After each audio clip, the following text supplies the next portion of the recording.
and welcome to the 46th edition of the Fallout Feed Roundtable. It's the third episode of Season 5. We are the show who compares and contrasts Fallout experiences through a lively roundtable discussion by playing through the same quest with characters who have been randomly assigned drastically different attributes. Welcome, everyone. Hello. Hi, everybody. I am Andrew, and welcome to the show. This evening we have Ray. Hi, Ray. How are you tonight? Doing well, thank you, Andrew. And hello to Colin. Hi, Colin. Good evening. And Craig. Hi, Craig. Hello. Wonderful to have you with us this evening. Tonight on the Fallout Feed. This is a special Saturday broadcast. We usually go on Thursday nights, but in order to not be so punishing on Colin with some timing and stuff, and also Craig, we decided to go a little bit earlier and do it on a Saturday to include a few more people. So thank you everyone for joining us on a little bit of an off night, and we expect a wonderful batch of bobbleheads tonight. Again, yes, we're going for bobbleheads for this season of the Roundtable. Tonight we're heading up intelligence bobblehead, also speech, and energy weapons. So I guess we should just go ahead and get into some character introductions. I know that you guys have heard a lot from Ray and I so far, so Ray and I can just sort of do a basic recap of our characters quickly. But why don't we go ahead and start with some character introductions from Colin and Craig. So Craig can say a little bit about your character and where we're going this year. All right. Well, do you want me to go through the whole thing? Just some highlights, what your strongest specials are, Okay. if you've had any adventures in the property or any adventures with your lover yet or anything. Okay. Well, my character is Zarna Bishop. Her follower is Ada, which I've already picked up Ada. Her settlement is Sanctuary. I've already started doing some stuff in there. I've got a donut shop, and some of the houses are fixed up and whatnot. Like the donut shop. Can you build What's that that? in? I said the donut shop is cool. Can you build that anywhere? Absolutely anywhere you have a settlement? Is that just now part of the building menu? Yes, it's pretty much just like the other shops, except you don't need any prerequisites to build it. And I still haven't seen a picture. Is it like a big actual four-walled building, or is it just a shop like in?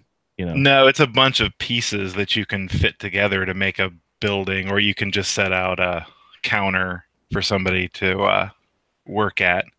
In my sanctuary right now, I just have the counter underneath the carport there at that main house. That's cool. And I've got the Right. Vault Tech rep running it. And that's great. He bugged out on me. I don't know why. I can't assign him to anything. Well, maybe because I don't have anything to assign him to.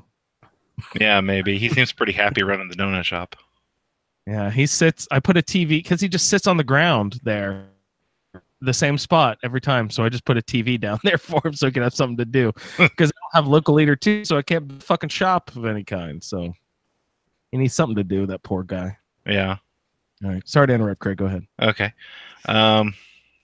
My strength is 6. My perception and endurance are both 2. Charisma 5, intelligence 4, agility 4, and luck 5. My assigned perks are Big Leagues, Awareness, Lead Belly, Black Widow, Medic, Action Girl, and Idiot Savant. Are any of those useful to you? Pretty much all of them have been useful so far. I'm going with a melee build. And how do you use awareness built into your melee build? How does that work? I'm using VATS. So I'm able to see what level everything that I'm fighting is and kind of what their weaknesses and strengths are. Now, I haven't used awareness a much. What does it tell you? Like, does it say, oh, this guy has poison resistance and radiation damage is better to use on him or something? It tells you that sort of... It pretty much shows you like what their energy resistance and what their I can't remember what it is. I guess is what affects like ballistic damage and whatnot with their... Trying to think of what the actual words are. It's the same stuff that you see when you look at your own armor. is basically Okay. what it shows you. Okay. That's cool. And you find that to be a useful one. You said all of them are pretty useful. Any favorites? I've always liked Idiot Savant. Yeah, yeah. Just- I don't think that one was assigned to me, but I've definitely built it into the my first 50 level plan. Mhm. Yeah. I mean, at least now that I've got a mod that turns off the noise from it. That's helpful. So my wife always complained whenever it would make the noise. Plus, I hated it too. Oh, come on. He's a good guy, that idiot. Yeah, I guess. Yeah, we don't really want to hear from him. We just want his extra XP. Yeah. Yeah. Idiot Savant. It works.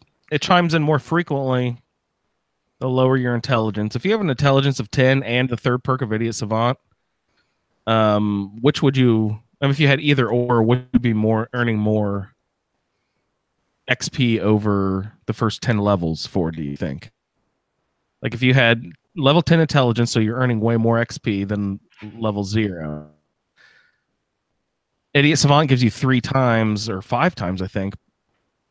Yeah, I think that's what it is.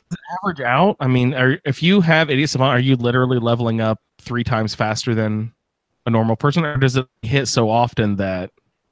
No, because you are getting still that same base XP, so you have to be leveling up like 3 times faster. It's crazy. Yeah, I think so you're if still you have leveling it, faster. if you have it at level 1, you have an 11% chance of it hitting, and if you're at level 10, I think it's either 1 or 2% chance that it'll hit. But if it hits on a quest turn in, then it's huge. Yeah. I'm just sort of trying to guess in my brain, like what sort of, if you go by the bell curve, percentage-wise, how much further along you'd be automatically just by incorporating Idiot Savant over intelligence. Because I assume it would be more worthwhile to do Idiot Savant. Yeah, I think I think it would be better at low intelligence unless you were really working it on the level 10 intelligence and save, reload, hit. Save scumming, that sort of stuff. Yeah. So what happened? You said it was 1 or 2%. You said, right? Yeah, and especially if you got when you're at level 2, it's 10 times. And so, or is it 5 times? It's 5 times. And so, you really get, a huge lift there. Yeah. I've been, trying to keep my intelligence as low as possible, playing as many video games as I can. I mean, sorry, guys. Just to keep that Idiot Savant pumping as frequently as possible.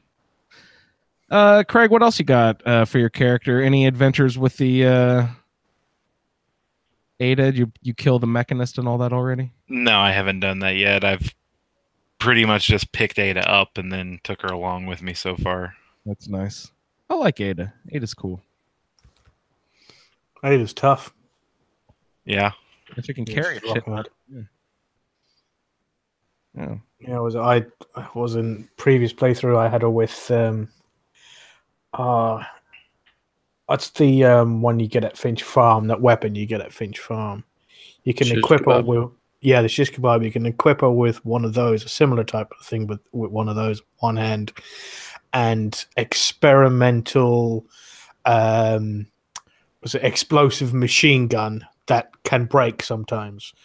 You can equip that in one hand, but you have to have like robotics expert, max level 4 science, and level 5 gun nut and thing. You have to have like maxed out perks and everything to be able to put all this crap on her. But she ends up like wiping out entire villages just on her own. It's like it's equivalent to having those artillery grenades and dropping artillery when you have her, especially if you give her the whatchamacallit, the sentry bot body, and then equip her with all the grenade launchers and everything like that. She's a monster. A force to be reckoned with, definitely. Hey, I was playing around with the robot workbench a couple weeks ago on a different character before the season started, and I just realized that you can swap out Codsworth's eyes for weapon slots. So he can actually have like 6 weapon slots if you count his arms and his eye slots. Oh, really? I don't know if I had to swap out a different like body or something to do that. No? I don't remember. I don't remember what I did, but maybe it was one of the mods I was running. I don't know, but I definitely had like. I think it must have been the mod because I don't think in a normal thingy you can do anything to Codsworth. Yeah, it must have been one of the mods I was running for the workbenches then, because it was pretty sweet. You know, having him have 6 weapons on him. He had crazy lasers going. It was like a 70s disco show over here. You can make him wear a bowler hat sticking out of his nose. Oh, bowler hat. That's right. I forgot about that.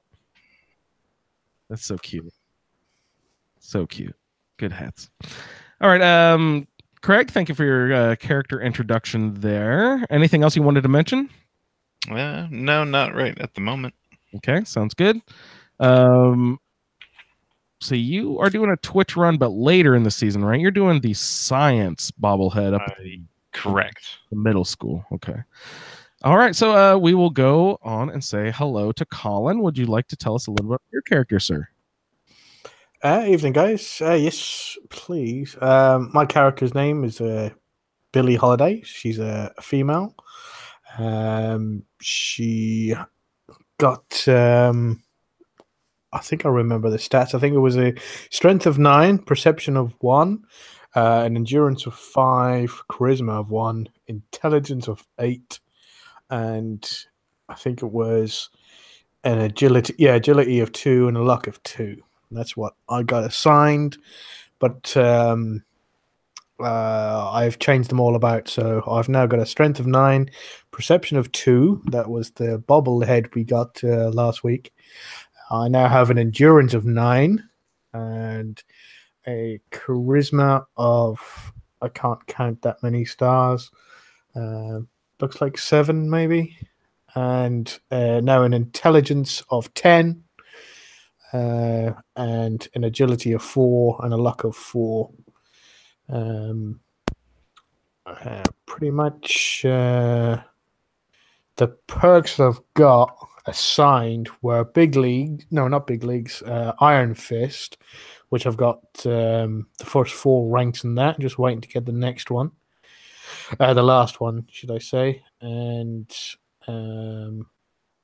let's see, also got assigned Pickpocket, which I've taken 0 perks in because, well, it's Pickpocket, and I don't think it really belongs in the game, really. Let's see. I'd have to agree with you there. Yeah. For endurance, my perk was Lead Belly. Now, Lead Belly is a really good perk when you're playing what should we call it? Survival, in my opinion. For survival, you can get that perk and it's awesome. So you can just pretty much eat whatever you want and drink all the Nuka-Cola and you don't have to worry about it. But for a normal playthrough, because I was playing on normal, I recently switched up to very hard, but I was playing on normal and it's just a wasted perk. So I haven't put anything into that yet because there's no way really to incorporate into it because you never eat that food. The only food you eat is like stingwing steaks for the perception and the mutant hound meat to get rid of radiation and that sort of stuff. So I haven't taken any of those. My charisma perk. What was my charisma perk? I have no idea. I haven't taken... The only perks I've taken in charisma was local leader.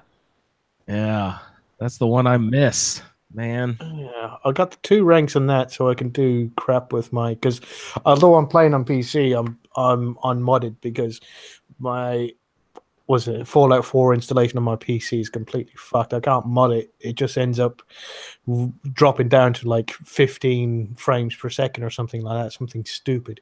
Oh no. Every time I try and mess with it. So I've had to like uninstall it and like verify the installation files and everything like that with it like 3 times. So now I've just given up and I'm just playing vanilla with it. And yeah, I can't remember what perk I got assigned for charisma. I'll have to look that up sometime. Let's see, intelligence. The one I got assigned is medic, and I've got the first 3 ranks in that. Got 1 more to go to get the complete restore and the complete red away. But I've also taken 1 in science, and I've just recently got, because I got the bobblehead last night, the intelligence one, the one we're doing tonight. I've now got an intelligence of 10. I got assigned 8. I used the book to get 9, and now I have 10. So Nice. I can get. I've got what's called Nerd Rage. Nerd Rage. Nice. Nerd Rage. One of our favorites. Yeah. And the agility. I took 44 and sneak. 4 and sneak.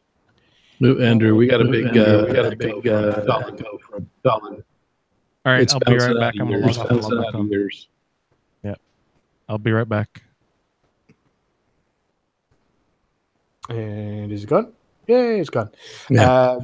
So yeah, I got the first 4 perks and sneak because my assigned perk was Mr. Sandman. And you need sneak to be able to sneak it. And I actually got my very first Sandman kill yesterday. I've had all 3 perks in it for like 2 weeks now. And the first chance I had to give a Sandman kill was last night. And that was in Backstreet Apparel, right at the very top of the back room, which is one of the thingies is sleeping up there. Yeah, and that guy is always asleep. Anytime you go in there, he's just laying there fast asleep. So, yeah, Mr. Sandman. Yeah, but I don't know. Do you have? Because all I got was the little cartoon come up, and she just like stood there and done nothing, and then he just fell down dead. Was it something like my game that didn't maybe she was in the wrong position or something like that? So there's an animation that plays where you walk up to them and slit their throat. Do you have to have what that camera is, the conversation camera where it pulls out while you're having you have to have that turned on? Because mine was turned off and she done nothing. She just sat there, looked at the person, and then I done Sandman kill and she didn't move, and then 2 seconds later I heard and they were dead. Yeah, that must be what it is that animation cam. That's almost cooler though. We can use the force. Yeah, that was it. I squish you. And then lastly, in luck, my perks were supposed to be in Mysterious Stranger, and I talked about that week, and I don't want to sully this podcast with talking about him again. Go ahead and sully. I want to hear it. He's a fucking kill stealer is what he is. And he keeps on showing up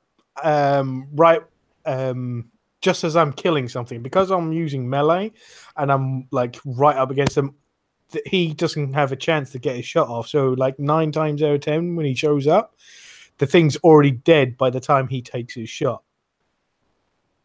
So he also has that thing where it has a chance to fill my critical meter, but because he keeps on showing up and then I kill it, because I'm pounding on it with a bloody giant Deathclaw gauntlet that weighs like a metric ton and is huge. Because I'm using that, they die pretty quickly. I don't know whether you saw I posted the thing on Twitch last night. The day before yesterday, I think. Or was it? No, it was actually yesterday before I done the Twitch run. I was clearing out, going after the energy weapons bobblehead, and off a synth in there, I found a legendary Deathclaw Gauntlet. It's a wounding one, so it does extra 25% bleeding damage on top of the damage it already Nice. did. So, That's very cool. yeah, it's very sweet. Damage, is that what those do? Sorry? I said, does wounding, is that the extra bleeding damage? Is that what the Yep. does? Yeah, 25% bleeding damage. Or 25 points. My bad. My 25 points of bleeding damage. And that's bleeding is sort of like a damage over time one. It'll like you'll strike them and then they'll run away, but you can still see their life drain out of them as they run away. Sort of. I love Yeah. it. Good. I got a few super mutants with that one. I Nice. did have was it a mutant slayer Chinese sword, but it wasn't doing enough damage. I have to use it when it's good when I'm in the power armor, but not so good when I'm better off with the Death Orc Counter when I'm not power armored up. Hey, lore-wise, you guys, what do you think that you're doing to this this Chinese officer's sword, Colin, at the workbench that is making it do 25% more damage? You're not doing it. You're finding it with that effect already on it. What the fuck has happened to this Chinese officer's sword that it does a 25% extra damage to super mutants or ghouls or whatever? Like, how does Tetanus. tetanus? There you go. And it only affects mutants. Yes, mutant tetanus.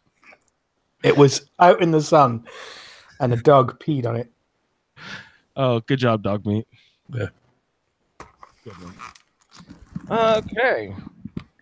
Colin, did you have any other stuff about your character you'd like to mention before we go fetching bobbleheads? There was just like the character backstory type of essence of it. I was going around with some of the followers. So she was with Codsworth, that's her assigned follower, and she got him up to max affinity. But there's a few others. So she went with Strong after doing that and got him up to max affinity, which was good because he's got a melee perk, which is Berserk, I think. And you do more damage the lower your health is. I think that's what it does. And then she went with, after he got his affinity up, went with Deacon because she was doing the the railroad quests, and he took quite a while to get up to max affinity. Then when I got to it and he said his piece, I just I don't usually do this, but I just had to. From what he was telling me, the story that he came back with me, it was just like, you're a piece of filth. You're human garbage. I really don't want you, because I always feel guilty that once you get them to a max affinity, about 20 minutes later, you're swapping them out, saying you go fuck off over there, and you get a new follower. So you Great, can here's start the again. bus stop, dude. Yeah, and I usually feel bad, but with Deacon, I was like, fuck off. I do not want to travel around. You are human filth. I really don't want to hang around with you anymore. Get lost. And that was pretty much it. So I went off to find somebody about 1 million times better, and that was Preston. And I think I just got Preston up to max affinity last night, I think. Let's go over some of this max affinity stuff. You mentioned Codsworth got to max affinity. What sort of things does he like? What were you doing to make him appreciate you? To get him up, you do... that sounded really, really naughty. So you do the work on the armor bench. Well, he'll love that. And work on the weapons bench. He'll love that. Anything you build or do alterations to. I don't know whether you get another one for the, the power armor set. But then he likes you doing good turns and helping out the Minutemen, I believe. That's the only ones I remember. Okay. I do know that if you want to stay on his good side through the conversations, you have to side with Wolfgang at the Drumlin Diner. If you side with What's-Her-Face inside through that encounter, he dislikes what you do. It's not Trudy, is it? Yeah, Trudy, that's it. Okay. And Wolfgang's like the drug dealer guy. Yes. That's interesting. Yeah, so if you side with the drug dealer, you can keep everything. If you say the right things, it goes. Codsworth likes that. Codsworth likes that. But I've done it before, where I've gone into Trudy, and Trudy's like, get rid of that like drug dealer who sort of like got my kid hooked on drugs, and you go, right, that's right, Trudy, I'm gonna go and get rid of this drug dealer. Oh, Codsworth likes that. He has his principles, I guess. Yeah. Weird. I don't know what happened there with me, but somehow everyone died at the Drumline Diner. I forget who I attacked first, but then a stray bullet must have hit someone, because by the end of it, everyone was attacking me. Yeah, I had it once where everybody died, including Carla, because she was there too. Oh, she was passing by. Yeah. I think I came upon it once where Trudy and Carla were fighting it out outside the diner. This is our territory. Stay the fuck out, Carla. Yeah. That's really funny. Good stuff. All right. Did you have more backstory of your character that you wanted to cover there, Colin? No, that was it, pretty much. Strong max affinity. You said he has a good perk. What was his? Yeah. What did you have to do to get his max affinity up to insult people? I don't remember. Yeah, I mean that's I can't exactly remember. He hates lockpicking and fiddling around with whatchamacallit, computers, and he hates you getting in power armor. See, he's one of those friends that you always know all the stuff he hates, not all the stuff he actually likes. He makes sure you know that he doesn't like you doing that shit. What he did like is taking all the Minuteman quests, because you were going off to get in a fight. Basically, every time you went to a quest and there was like, "Oh, can you go and kill all these things?" and you said yes, he liked that. So every time you went off and done a fight, he really enjoyed that. Yeah, if you leave him at home, he really gets bored pretty quickly. He's like, yeah, and I made the mistake of putting the chemistry station right near like the house with all the stuff in it in Sanctuary, so he gets on that and he's like just constantly saying his lines like over and over and over again without any breaks. I don't know why it was just him. Say goodbye, Strong. I'm going to put the chemistry station down in the river. We'll see. That's actually what he's doing in mine too. He's just always at that chemistry station. Yeah, he likes it. Well, and I've got a mod that cuts down on the chatter, so they don't say their lines, but like once every 20 times that I encounter them. That must be a luxury, because if you have a lot of the followers there around and then you do something, like you'll get 13 notifications up in your corner, and like you'll hear them all go like, you'll hear Kate be like, "Oh, I love that," and like Strong will be like, "Oh, boo!" It's like everyone chimes. Tinker. And Strong's the only one that likes it if you eat a corpse. Oh yeah, nice. But I wasn't in the mood, so I didn't do any of that. Was it? I just found the Berserk perk, and yeah, if you fall below 25% health, you deal 20% more melee weapon damage. Sweet. Good stuff. All right. I finally got max affinity with Hancock. Do you make lots of chems? What'd you do? Well, so I did use chems a couple of times, and he liked that. But since I was anxious to move along and get to the point where he's been romanced, so I can kick him to the curb. That's rough, man. So Herbie took off all of her clothes, and we fast traveled from everywhere that we went. We fast traveled, and he liked that every time. He likes nude fast traveling? Yeah. And he makes a comment, "Hey, I like your outfit." So how many times did you have to fast travel? Just a handful of times and you were done with them already? Well, it was through through the speech bobblehead and the one with in Fort Hagen energy weapons. Okay. So the process of doing those two, I managed to fast travel enough to get that affinity with him. And he was your romance. Did you have a follower assigned?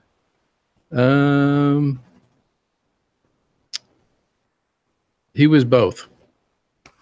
Nice. He was my follower and my romance. So you'll get him booted to the curb. Two birds, one stone, done. Yeah, I did notice the word "was" in there was prevalent. He was my romance, and he was my follower. It just he gets in the way all the time, and he's running around. He had that stupid little sawed-off shotgun with him. I finally had to give him, a serious weapon so that he could, stand a little bit further back and do some damage. Yeah. Yeah. Those sawed-off shotguns are ridiculous. I hate those.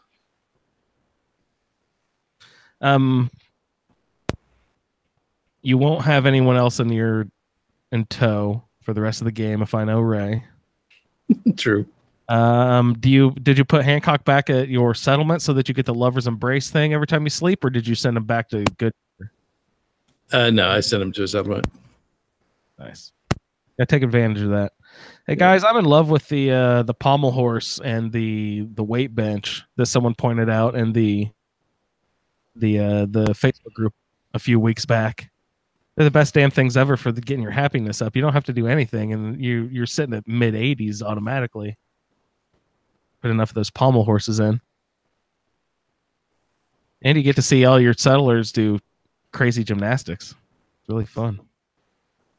Oh, that's right. You care about your settlers. I'm learning not to without local leader. You know what I mean? But still bleeding through. I'm still setting up some settlements. Like I mentioned, my Outpost of Moonja was my assigned place, but they don't have enough crafting benches, and I wasn't given enough charisma to go get a local leader. So I decided this playthrough I'm just going to do without, which is one of my my perks that I use absolutely every time. So I guess the point of the roundtable is to push you out of your comfort zone, and trying to play without settlements. It's really weird.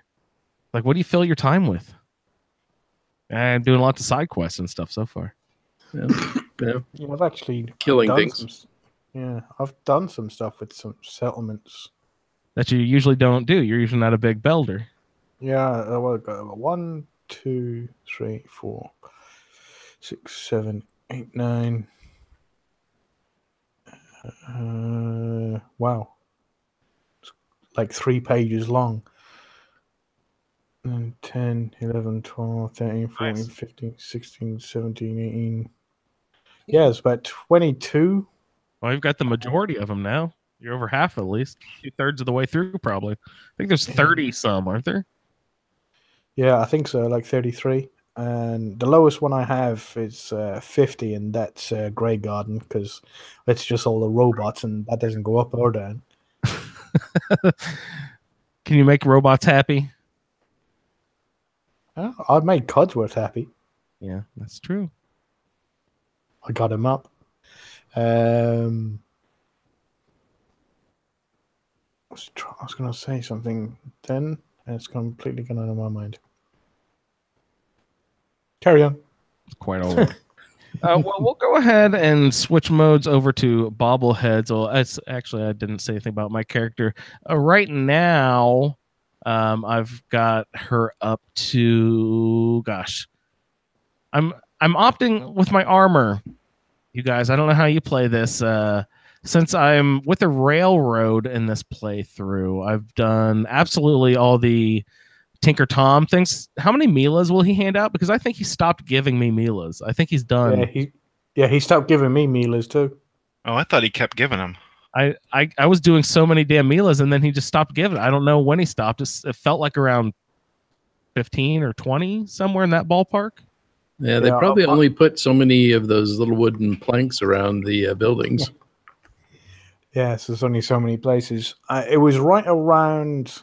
Let me find my quests.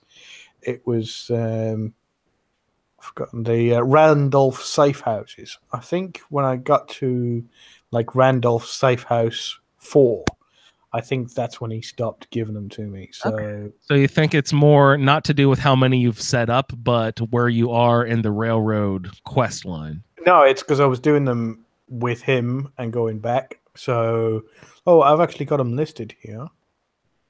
Weather vanes, broken monorail, Boston Bugle. I think that was it. No, Corvega. Yeah, so I can count them up if you talk about it. I can count them up, tell you how many I had. I have zero clue how many I had, but I always thought, I'm thinking, what is Tinker Tom actually doing with these? Ray, have you done a railroad playthrough before? What sort of information is he garnering from these surveillance mechanisms? Well, you never really know. I mean, he talks about it, about all the data pouring in and all that kind of stuff, but it's not like when you get the ballistic weave, where something actually happens. So it looks like there's 11 places you can put them. That's it? Mm-hmm. Wow. Okay.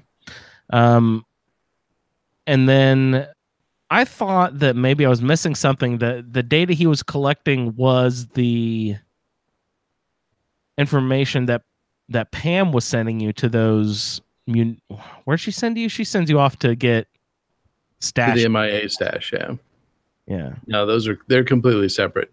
He thinks that the Institute is trying to terraform the Commonwealth by poisoning the atmosphere. So he's having you put all these out so that he can do tests, and then he complains because Des wants some cameras and other low tech stuff attached to it to monitor the Freedom Trail. Okay. Interesting. But I think the only other eventually he'll tell you that okay, well maybe they're not terraforming the Commonwealth, but that still doesn't mean they're not up to no good. Good job, Tom. Interesting. So my character, let's bring out the Pit Boy here. Right now, my strength, I'm opting for armor. I don't know how you guys do this, but I'm opting for armor. And like I said, I'm with the railroad, so I get the ballistic weave stuff fairly early on in the game. So, and plus with a mod, the alt start mod that I'm using, I started as a railroad agent, so I was given a railroad coat anyway, and it had a ballistic weave lining in it, a low level ballistic weave lining in it anyway. So I started out with ballistic weave.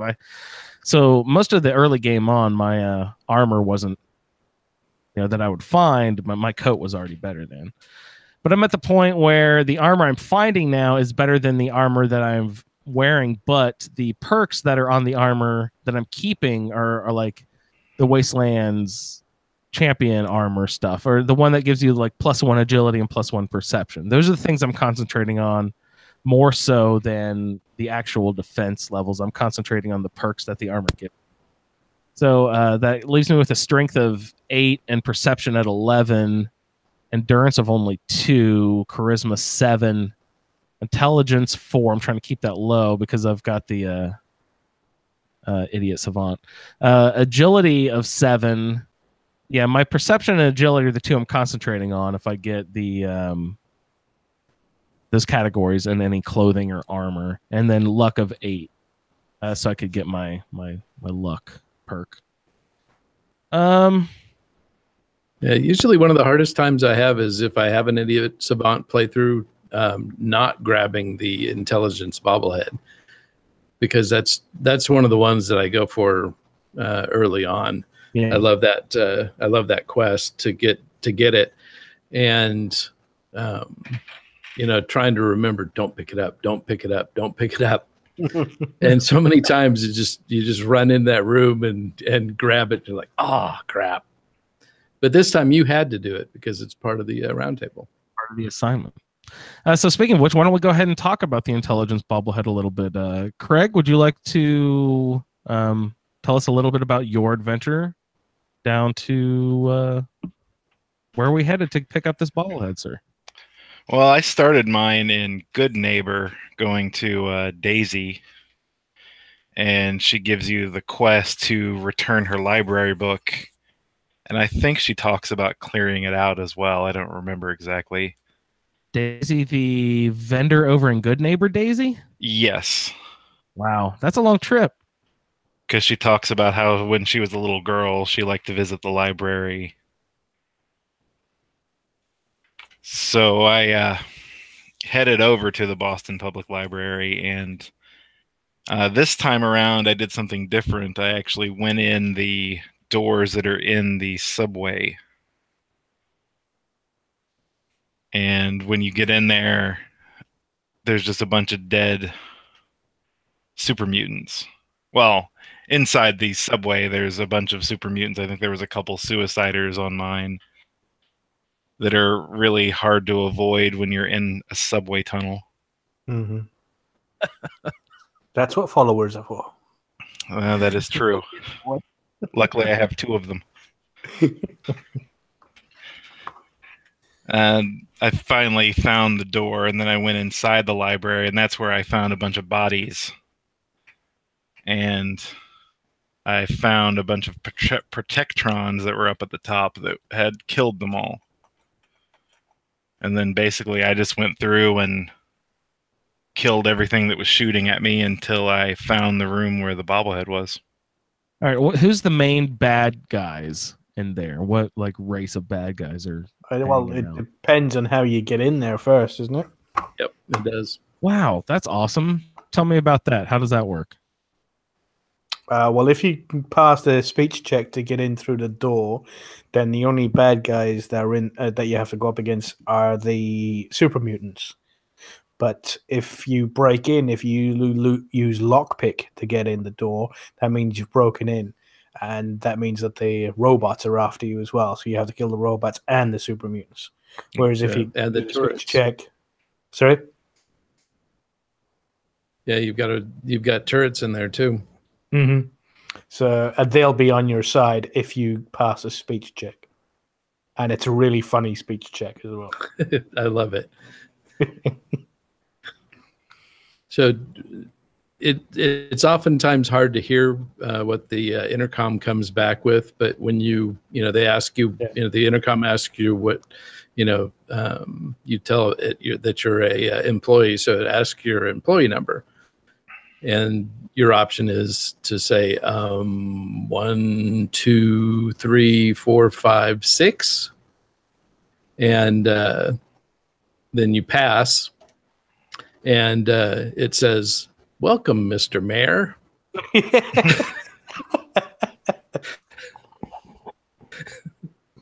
Yeah.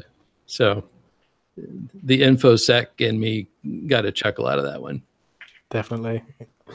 Because I've done a couple of things that's gotten up with this douchebag as well.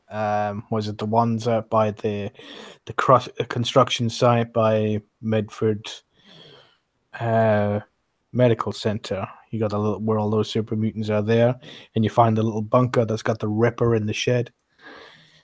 And if you go in the bunker, there's a holotape in there of a husband and the kids hiding down, but the mother's not there because she's off working in the in one of the hospitals in the center of the city. And if you go through the house, you find a key that's to the mayor's bathroom inside one of their cupboards. That's for the mayor's bathroom. That's inside the bunker that's on the opposite side of the map. And then you find another holotape in a hospital that's in the city center. That's from the wife of the guy and the kids that were in the bunker, and she's like sending a message saying that she heard him on somebody one of the nurses who came in heard somebody on the radio that sounded a lot like him, and she said she was going to leave the hospital to try and get to them and stuff like that. It's like a 6-part story or something. It's quite cool. That's great. Something I never would have noticed. Craig, what else is going on at the library? Do you have any special reading material you picked up? I picked up a bunch of overdue books that I was able to turn in for tokens to buy stuff. What does that give you? I've never actually bothered to do that, I don't think. You can get one of the Massachusetts Journal of Medicines. Oh, okay. And what is that? There's a bunch of other crap in there as well. Yardstick. Yeah, yardstick, toy trucks. Yeah, but the magazine would do more damage to enemies' legs. Yeah, that sounds right. I like that one. I need that for my ghouls.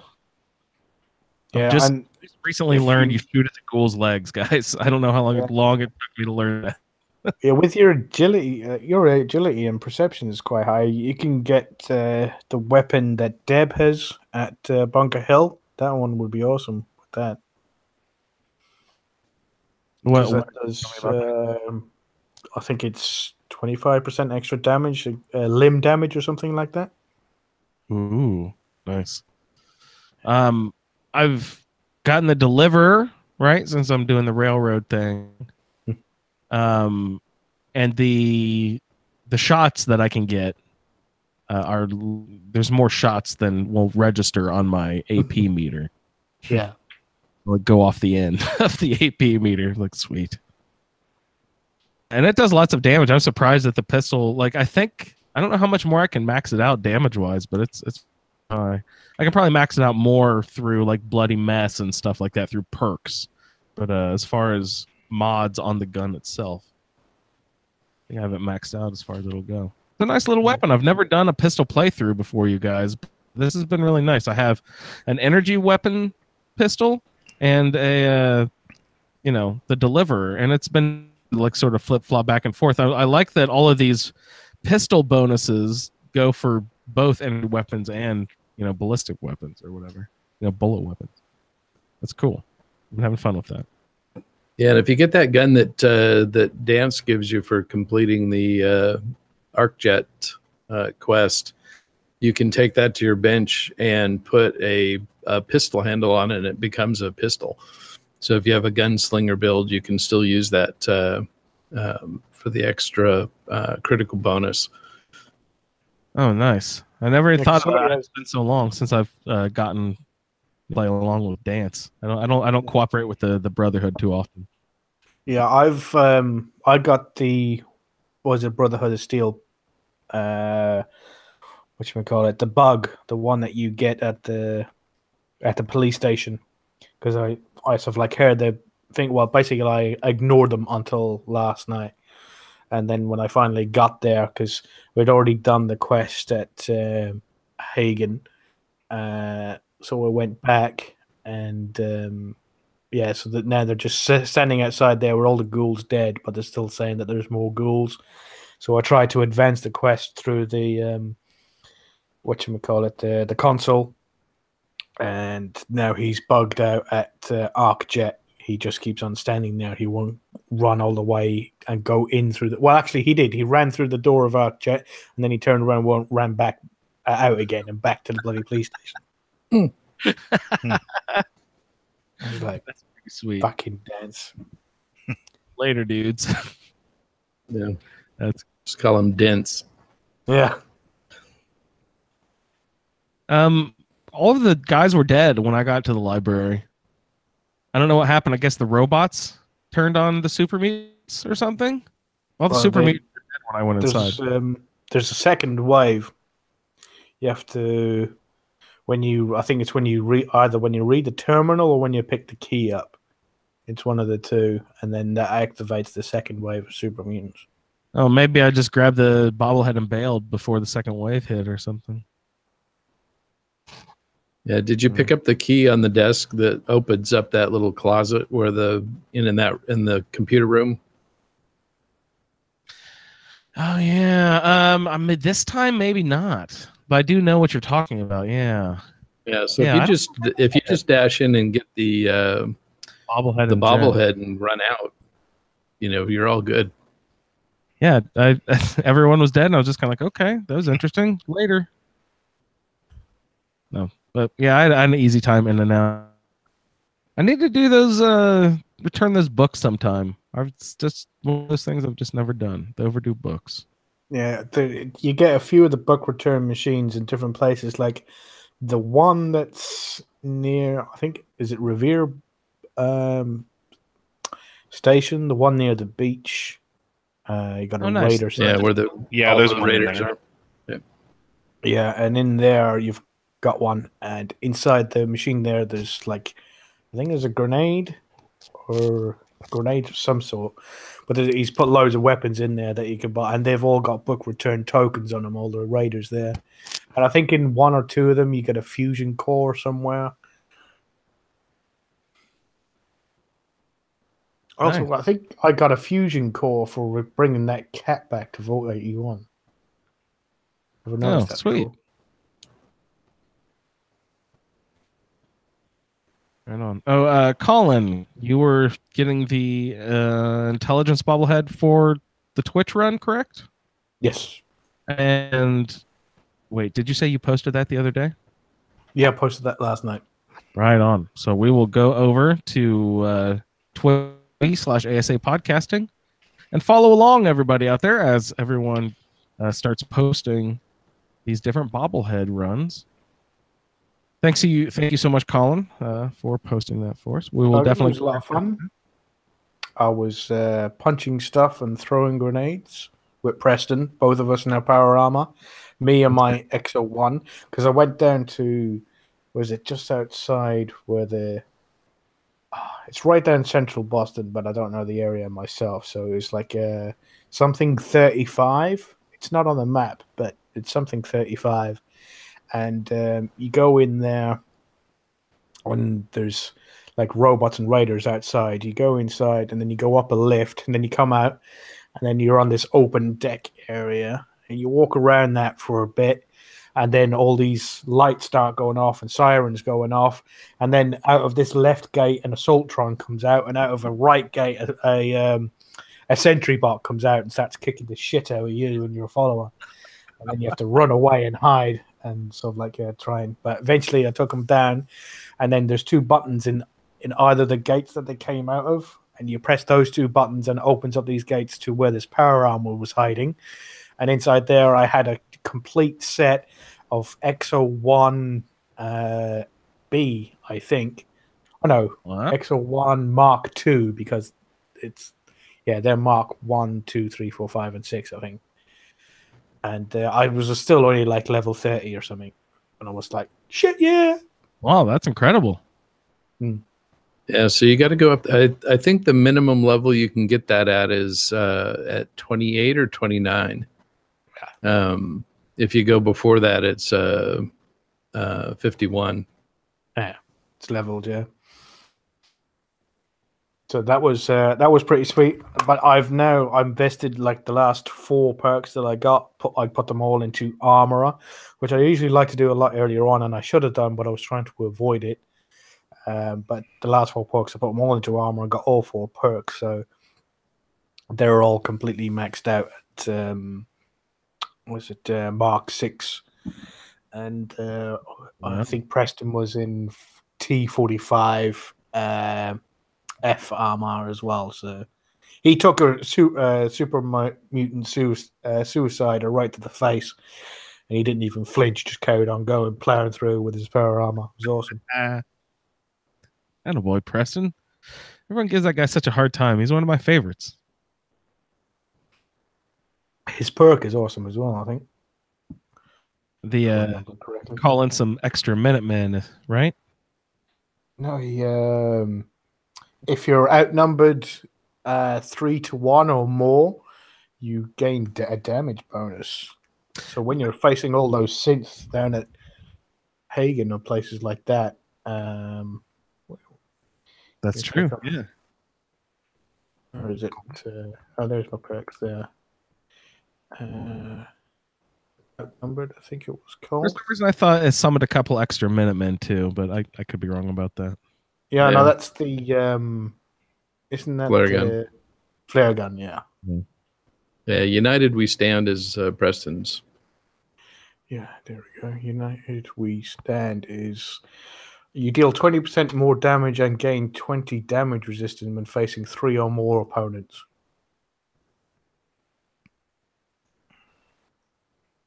Or did anybody else get that? Was it a special weave that you get from the? Oh, I've forgotten the name of it now. The railroad that makes you do 10% damage to institute synths and personnel. The Institute Killer Weave, I believe it's. Yeah, that's it. It's I only got picked that up 20 recently. I picked that up recently, but then I was comparing it to stuff I was already wearing. I was like, well, I'm not finding a ton of Institute stuff yet, so this isn't that useful to me because I'm actually already wearing stuff with greater damage resistance already. So Yeah, same here. So because that's like, I mean, the first level of ballistic weave has 30 damage resistance, and this one only has 20, but it's the 10% more damage. But I don't think it equals out really. Not when you got level 4 no, armor or perk. yeah, I think I'm. I'd rather have the 110 resistance than I would like the 10% more damage. Yeah, exactly. That guy that was up, he's pretty cool though. After Randolph Safe House Part 6 or whatever, who gives you that little armor mod? What was his name? Mr. Tibbs, wasn't it? Mr. Timms. Yeah, I think so. He was pretty silly. I liked him. I like having him around. People think people interact with you enough at the railroad. There needs to be more. I feel like there's only 3 sources of people sending you out to do stuff or to talk with a lot, you know? Oh, and that asshole drummer boy, all he fucking does is run up. He goes, "Oh, that guy over there that's like 8 foot away, he wants to talk to you. Fuck off, Hey. asshole, and get a real job." Like, this room is not as big as you're making it to be here. We could seriously give a head nod to communicate, hey, come over here. You know what I mean? Drummer boy, shut up. Yes. All right, so let's get into some other bobbleheads. Ray, did you hop into speech at all? I did. Where did we go? What did we do? So let's see. Where did I start? This is the quest one, right? This is one of the. This is the one where you go get Nick.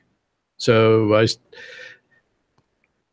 so this one, I had to back up and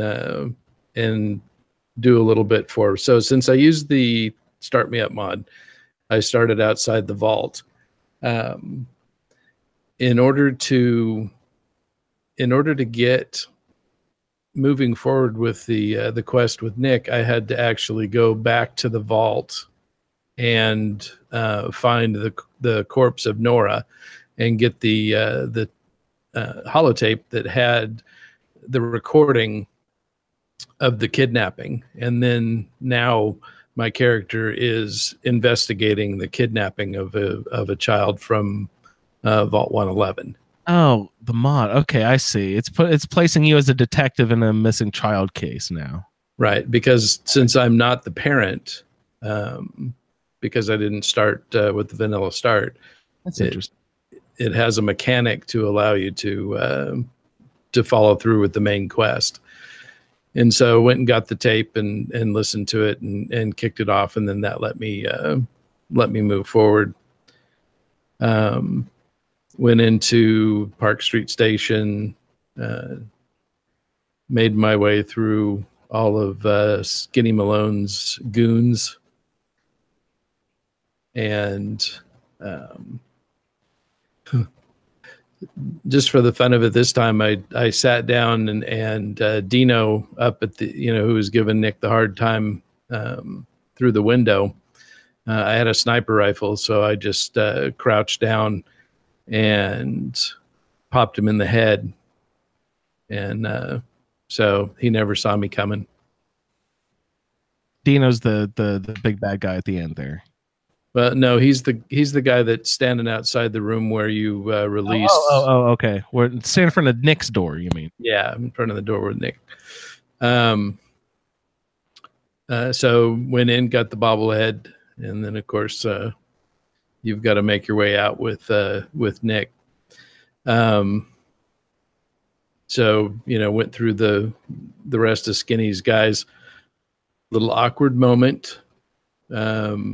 Walk out into the room and Skinny's standing there with Darla, and she and Herbie are wearing the same dress. Oh no. So one of the benefits that Herbie has is that she's got reasonably high charisma, and then you throw the +3 dress, the +1 Tribbley hat, and the +1 fashionable sunglasses, and a bandana, which gives her +2 charisma. She is a level 11. Wow. And so she was able to convince Skinny that he should just off Darla. Which bandana? Are all bandanas +2? Anything that covers her face. Is a +2 charisma? Yep. Wow. Now, if I don't have the bandana on, it's a -2. Oh, because of the perk that I took. Yeah. Interesting. Yeah. So I'd never convinced Skinny to kill her before. So, but you still have to fight your way through him and the other two guys. Yeah. Which I had to do a quick outfit change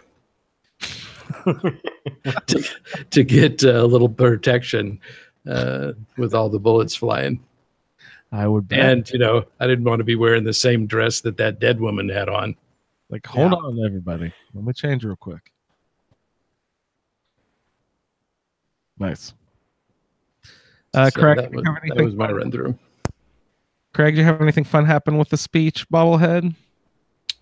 The part where Skinny Malone popped out, I didn't even wait for him to talk. I just chucked 2 grenades behind them. But nice. Other than that, it worked fairly similar.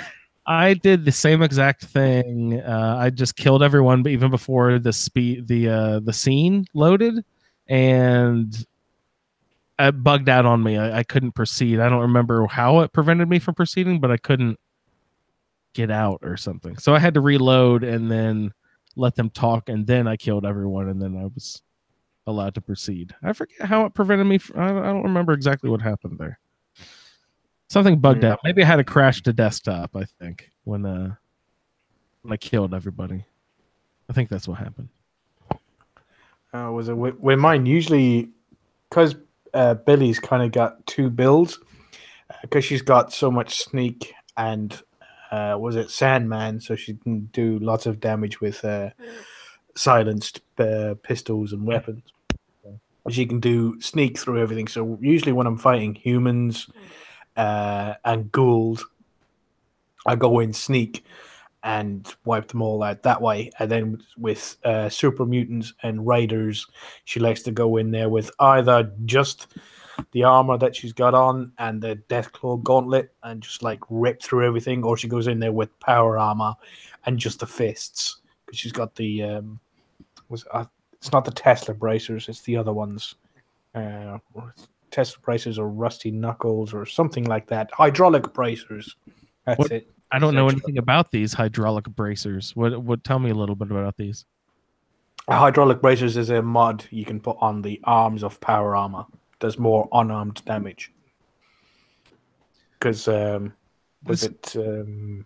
is the first playthrough that I've put in all 4 levels, or the 5 levels of armor. So I've never played around with the fun stuff on power armor. Like I hear there's some sort of jetpack you can put on, and that you need the science for that as well. Didn't build that in.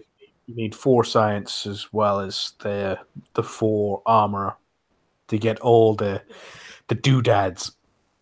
Well, if I go beyond level 50 with this character, maybe I'll head towards science and start playing around with some power armor building, because that's one aspect of the game I've never explored is all the higher up power armor mods. Yeah, whatchamacallit, I've forgotten the name for now. The jetpack is like fun for a little bit, and then you realize it's useless. I preferred the emergency protocols, which I believe is it decreases all incoming damage by 50% for like if you drop below 25% health. That's good. And there's like an auto stim pack 1, 2, I think, right? yes, there is. Yeah, Like that. But yeah, when I was going through the vault, she didn't want to sneak. She wasn't even in power armor, and she just recently changed out of her when she got the ballistic weave. She changed from Grognak's because for some reason she couldn't put ballistic weave on Grognak. So she switched over to the army fatigues, which is 1 strength and it's either 1 endurance or 1 agility.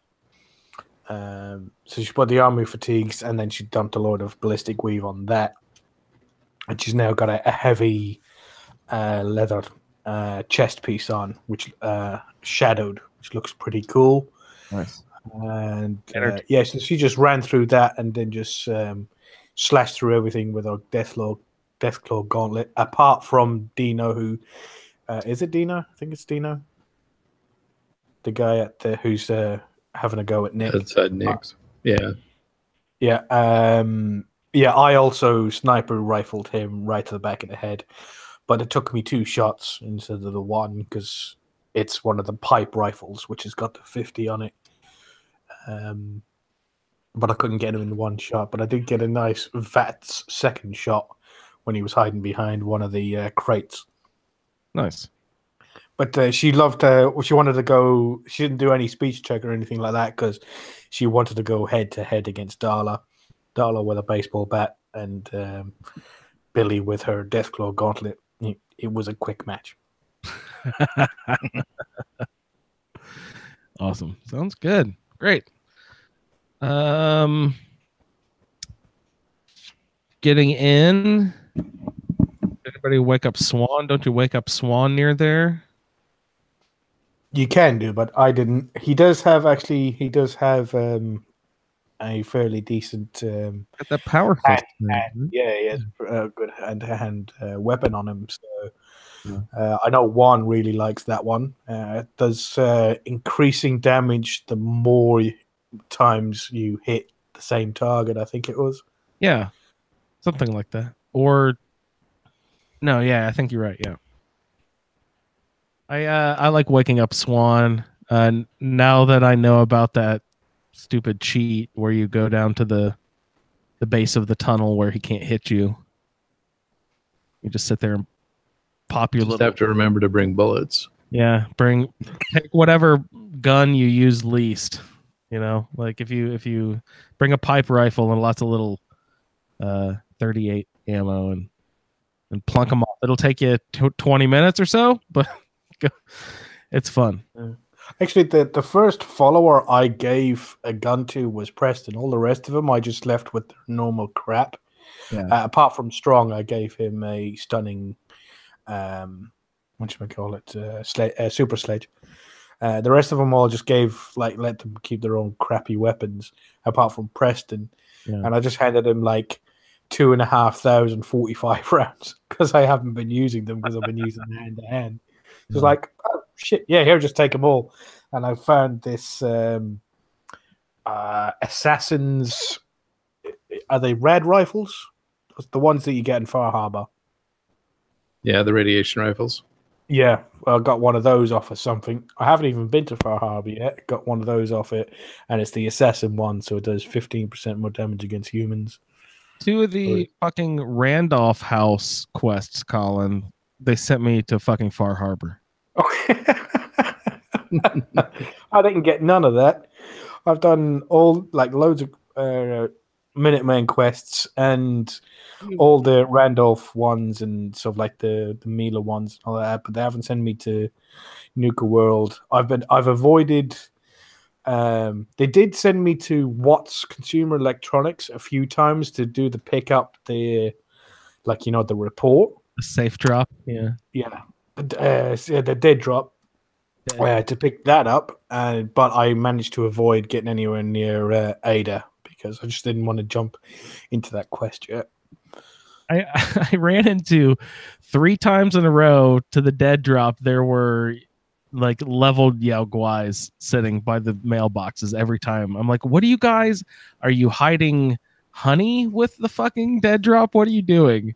Every time I go to a dead drop, there's fucking Yao Guais hanging around, ready to kick my ass. I ran into some random Yao Guais in the middle of the city that I've never seen there before either. I don't understand what's going on. I think in a recent update, they're just like, more Yao Guais? Yes. Click. In this playthrough is the first time I've had all this the supply lines all joined up, because I've never really had I've never really had charisma up this high in any of my characters. But I had all the settlers, and these fucking provisioners don't half drag a whole lot of shit behind them wherever they go. Every time I'm walking down the street, all I see is a provisioner walking down, and then about 200 yards behind it, there's this freight train of a Brahmin sprinting down the road after it, and then behind him is like 30 raiders, 2 super mutants, and a Deathclaw. I'm like, what the fuck, guys? Sneak. Do you give them any sort of weapons? I think you could put them in power armor before you turn them into provisioners. If you actually because they're I think they're essential unless you're right up next to them. So when they're out and about on their own, they won't get hurt. So you're like, oh shit, I got to run away before this provisioner gets killed right next to him. Nice. Yeah, I actually did kill a provisioner early on. It was that was in a different playthrough. There's some provisioner had turned up somewhere, and I had the Tesla rifle from Automatron with the Tesla power armor, and I had it fully kitted out, and that does area of effect. It's like chain lightning, so once you hit something with it, the lightning jumps from one target to the next target to the next target. And the provisional was right in there with me as well, and it shot through the whatever it was I was shooting at, and then into his Brahmin and killed that, and then from the Brahmin into him and killed him. How many times will it jump? How many targets will it hit? I don't know, 2 or 3. Well, at least 2 or 3. At least 2 or 3 extra targets. Oh, bad luck, but good shot. Hilarious. All right, well, let's go ahead and move on to energy weapons, our last bobblehead of the evening. We had to go over to Fort Hagen, and this is another quest-locked one. I don't even remember how we get there. Craig, who gives us the quest to go over to Fort Hagen? How do we get over there? You started after you talked to Nick. So basically, Nick does one. Okay, this is the one where you and Nick, right after you get out of the subway, you go to Kellogg's house up at Diamond City, and if you don't have the master level lock picking to get into his place, you have to go up and talk to the secretary or the mayor to get the key or something, right? Yeah. Okay, and then you go back down and you then you inspect his room, his little house. Yeah. The button in that fucking house. The first time I couldn't find it forever. I had to actually, it's just tucked under his desk. And it's so easy to find if you know where it is. But for some reason, I was just not looking under the desk. And it took me a very damn long time to find it my first time. Super embarrassing. All right. So after that, we find some cigars. We follow dog meat for a while. Yeah, I was just going to say, if you started in the railroad, didn't just some random dog for you just show up out of nowhere? Or did you already grab dog meat?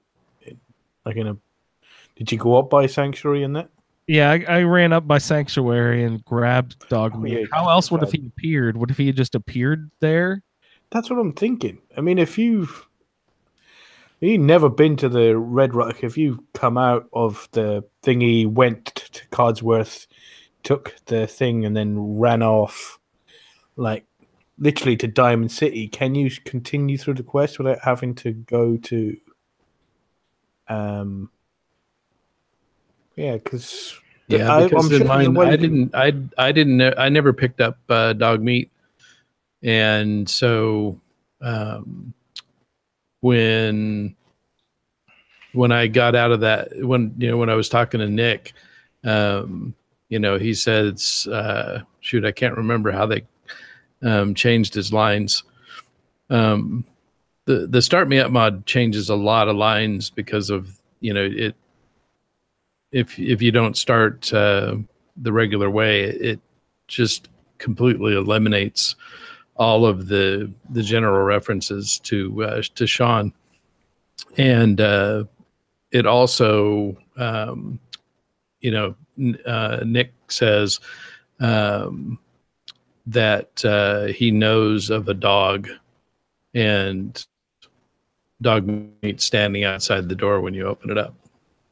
He was named Dog until after that scene, and then Nick named him as he was like, "Hey, Dog Meat," and so now the computer calls him Dog Meat. Yeah. Game. I like them called Dog better. I don't know why. Speaking of dog, there's been a controversy in the group. The Creation Club uploaded something about being able to change Dog Meat's breed and his coloration. If you have purchased the breed packs, then you can switch him to the different breeds.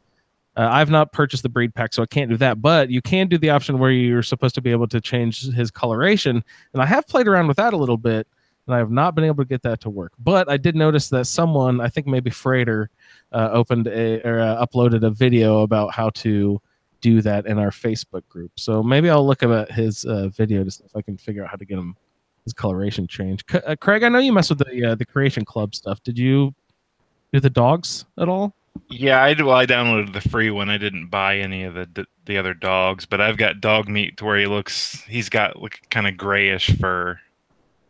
Okay, so all it did was change the color of his fur. I hear you can also make him sort of either sort of mangy or maybe yeah, I think there was one that said sickened was one of the options, I think, and damaged, I think, was another one, or bloodied, something like that. I need to look into this a little bit more, see if I can't get that to change.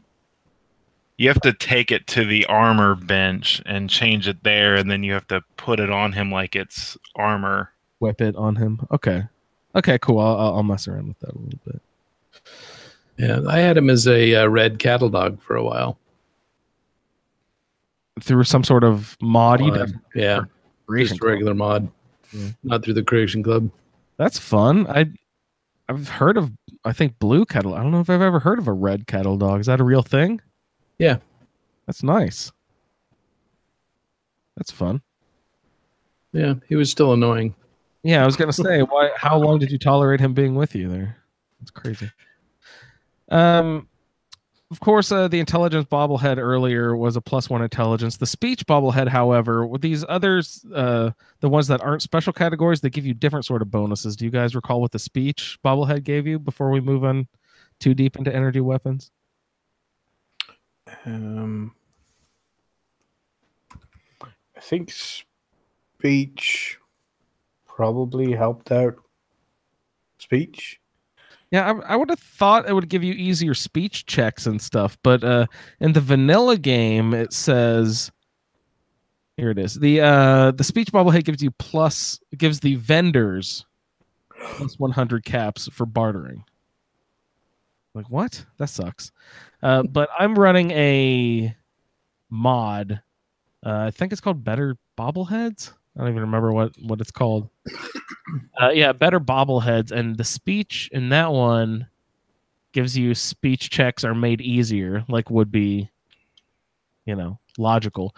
Makes speech checks easier and added bonus XP for speech checks. So like if you get a speech check, you get a little bit of bonus XP, but this one gives you an even more bonus. So I'm liking this better bobbleheads mod because it adds, instead of intelligence being +1, and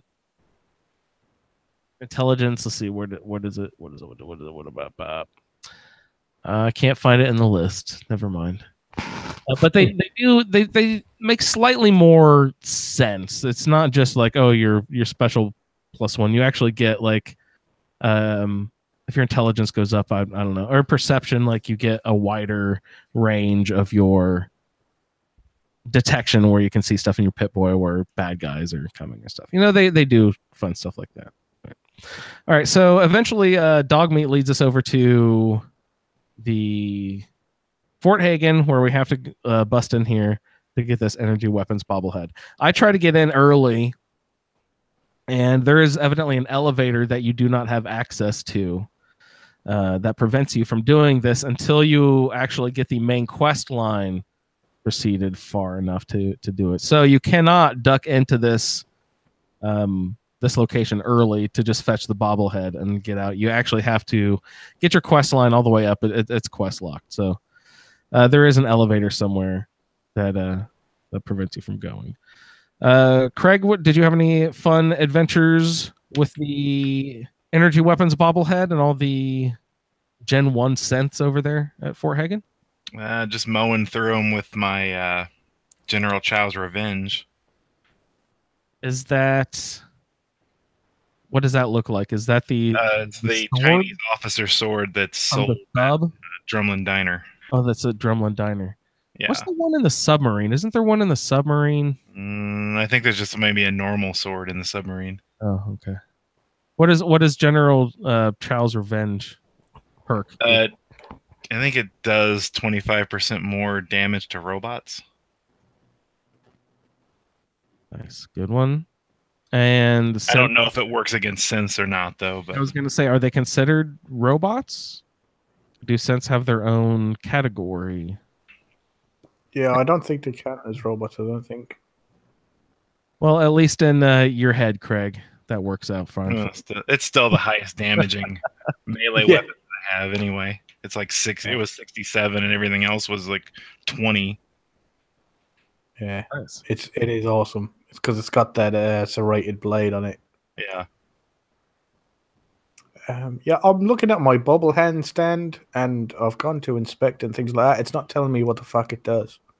And I've had a look at my Pip-Boy, and it's not telling me in there what the bobblehead's doing. It's not listed in with perks or anything. Huh. Interesting. I just found my information on the wiki or whatever. Just assume that's true. Who knows? Just like I've looked in the Pip-Boy before to try to find the exact amount of XP, and all you get is you can't find the exact number. All you see is your bar, and you have to guesstimate. Whereas in like New Vegas, you could actually see the exact number of XP that you had, so you could calculate to your next level. Yeah. Oh, speaking of which, that reminded me that I found out what my charisma perk was that I got assigned, which was Black Widow, which I haven't taken any in because, the speech in this sucks. All it says is that men suffer 5% more damage. Fair enough, that's nice. And are easier to persuade in dialogue. But it doesn't add anything to the dialogue. It doesn't give you any extra lines or any extra conversation trees like it does in New Vegas. It just, makes things a little easier. And seeing as I've got it makes it 5% easier, right? Yeah. As soon as I've got what Agatha's dress and the black rim glasses, and now the Minuteman's general's hat, which adds a +1 charisma. I wear all of that stuff, and I get a +11 as well. So I'm not really bothered by anything. And then I can also drop a great mentats if I need to, if something gets really difficult. I've actually, you just mentioned great mentats. I've, for the first time ever, started collecting actual items that go into making something at, Yeah. at the chem station. I I've was like, never done it before, but I was like, I have 0 charisma with this character. What do I do? And I looked it up. I was like, oh, great mentats give you +5. So, what is it? Hub flour, whiskey, and whiskey, mentats. and mentats. Yeah. And so I've been looking for those items and collecting those, but it's kind of fun. I've never really played with the chemistry station a whole bunch, but I'm stockpiling those great mentats for times when they've actually come in handy in times where I want to send a settler somewhere, and they're like, "Oh no, you can't send that settler over to Sanctuary because there's some, I forget what the exact relationship is, but you can't have more settlers. I think +10 over your charisma level, I think. So if you only have a level 1 charisma, you can only have 11 settlers at a place. You know what I mean?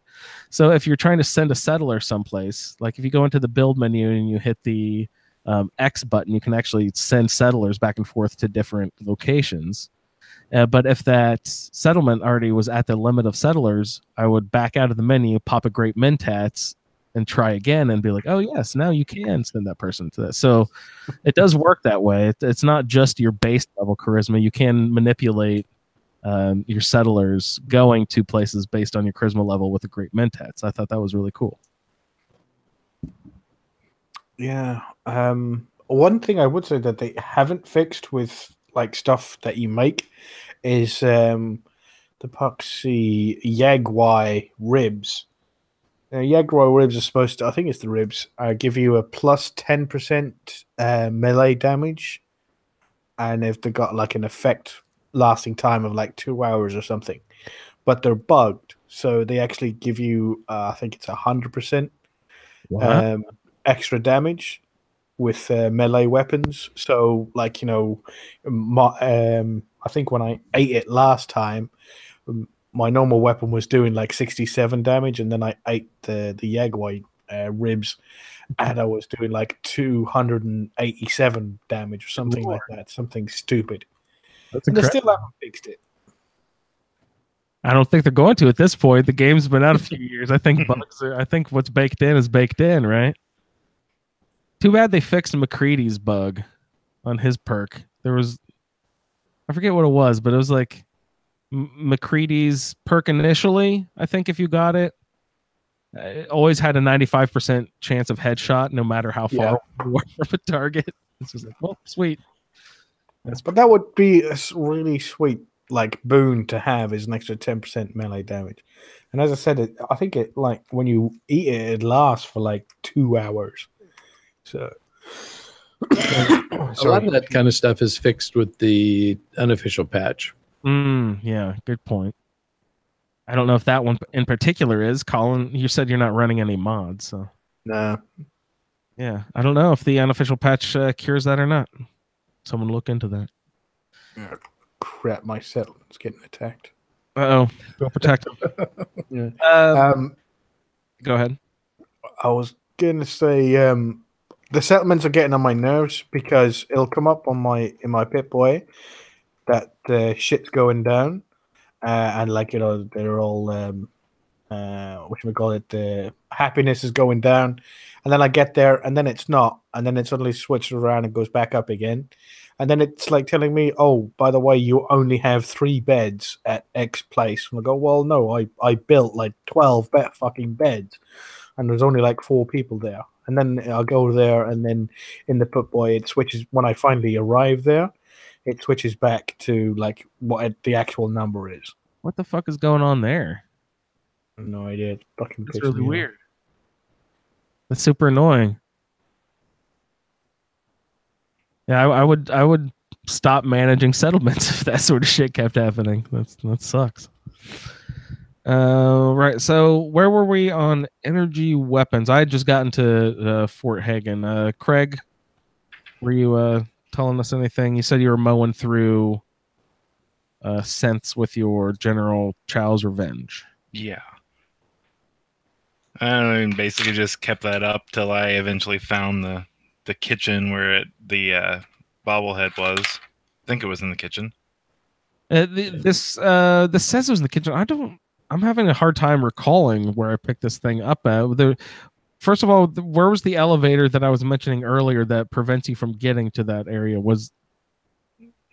think it's in the main. There's the main area, and then you take the like the office area, and then you take the elevator down into the actual military base. And I think that's the elevator you're talking about. Unless you can't even get into the building, I don't know. I've never tried it to get in there before. No, that's the right elevator, Craig. Okay. Yeah. I had roof access. That's how I got in. Is there another way into the building? Was it? There's a. I thought there was like a garage or something. Yeah, there is. Yeah, garage is some dead woman in underneath there. She's got a load of crap with her. But I went in through the roof this time as well.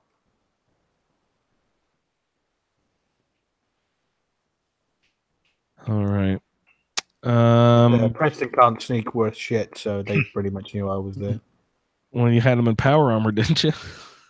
No, not when I went in there. Is there a power armor perk where your sneak is better? You don't make any noise. Is there one of those for power? You can put a stealth boy on it. Oh, that'd be nice. Yeah. So again, this is another quest locked one. It says here that the bobblehead is in the command center in the southwest kitchens on the table between two fridges. You cannot access you can't access that elevator until you start the quest getting a clue. The energy weapons bobblehead gives you a crit damage bonus of 25%. That's not frequency, that is the damage percent increase. Ray, did you have any fun adventures over there? Yeah, so for the synths I used the Gainer, which is the 44 Magnum that does burn damage. Wow. With each shot. Is that like a named weapon somewhere in the game? Where is that? When you it's over near the cannery. There's a little bunker. You see a couple of vehicles, kind of one's a truck that has some radiation barrels in it. You go down the stairs and it's right along the water, and you go in and you have to solve a little puzzle to get into this room, and it's got the Gainer laying on the floor in there. Sweet. So that's a nice 44. Fun gun. I'm doing a pistols thing, so maybe I'll have to go over there and check that out. I'll have to write that down. But so I saved a special treat for Kellogg. I had I'd gotten the railway rifle. But I was a little bit bummed because I did not get the choo-choo sound. Why not? Any of the times that I shot it before I killed him, it was kind of a bummer. That stinks. But yeah, I ran into a glitch there when I walked in. It got hung up on the initial dialogue because when you walk in and he starts to talk to you, my responses were where's the kid, what did you do with the kid, one of them's where's the effing kid, and so I don't know, where is that kid? And so it was locked up and I couldn't progress.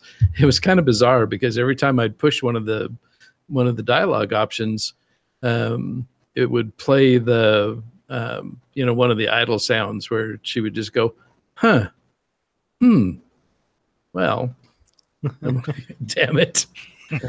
And it would play the railroad rifle choo-choo sound. No, never would.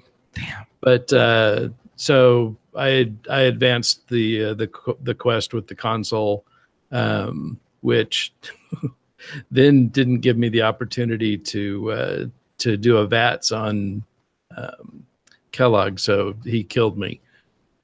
But when it restarted, it gave me the dialogue options. I was able to go through the dialogue, and so I, before he had a chance to hit his stealth boy, I got like 3 shots off from the railway rifle and killed him. Nice. I was given a railway rifle with the coat I was talking about earlier because of the railroad mod or the alt start mod, and I just don't find enough of the ammunition to be able to use it a ton. You know what I mean? It's a special occasion type weapon for me. Yeah, it also didn't pin him to the wall because he wasn't close enough to the wall to. That's fun. When that happens. That's really cool. Yeah, they gave me because Tinker Tom gives you a load of crap when you come back. Well, usually a load of crap, but one time he gave me a Gauss rifle, which was nice. But I have no perks and gun nut, so I can't do anything. Yeah, so it's only got the standard capacitor and the standard stock and standard this and that. So it's a bit of a pain. Was it what? There wasn't too much surprising upstairs. I didn't know. I did look out because you can activate one of those protectrons upstairs, and he can take out some of the thingies for you. Mm-hmm. The one that was in there was a legendary. Was it Protectron? Nice. What's the one? Watcher, I think it is. And he was like balls out, sort of like a monster, and he just literally wiped all the synths out all on his own. That's great. Go, buddy, go. Yeah, literally, me and Preston were just sitting back going, "Fuck, man! I didn't want to." Glad we didn't have to take that asshole on. So awesome. He wiped out all out. We just traveled on through. We went downstairs, and then gave Kellogg. But with my character roleplay thing, I don't have any mods to alter it, but she is playing it as that she's saying the stuff like, oh, where's my son and everything like that. But in the back of her mind, she knows that he's not. She knows that she's a synth, and this is all just memories that have been programmed into her. Mm-hmm. So she's doing this to try and find the Institute because because they keep on singing Deacon's praises back at the thingy, and I thought he was a complete waste of space and everything that it's wrong with the wasteland. I mean, they were all living in their own feces until she showed up and I started telling them. So yeah, it turns out that the Institute is right. Somebody needs to take control, and obviously the Institute are the best people to be able to do it, because synths should actually be running the entirety of the whole Commonwealth, because left to the humans, there's nothing going to get done. They're all going to live out in this muck for the rest of time. So somebody's going to come in and take charge. So that's why she's seeking out the Institute to basically join them and help them in taking over. So it was great coming up against Kellogg because, she went in there with the Deathclaw gauntlet. And the great thing about it is that with the perks now, you have like a 25% or a 50%, I think it is now, chance to disarm. So, yeah, he dropped that Kellogg's 44 pretty fucking quick. So that was lying on the floor after I'd finished killing him. I just thought of that. If I'm doing a pistols playthrough, I should check into his 44. I forget what does the perk on his 44 do? I think it's the one where critical hits refill your AP meter, I think, or something like that. Yeah, I think it is. That's a fun one. Plus, I already have the... God, I don't remember even what the perk is called, but I already have one in my... one of my perks already is... sometimes on a critical hit, your AP meter will autofill. Yeah, isn't that I was going to ask if you had that.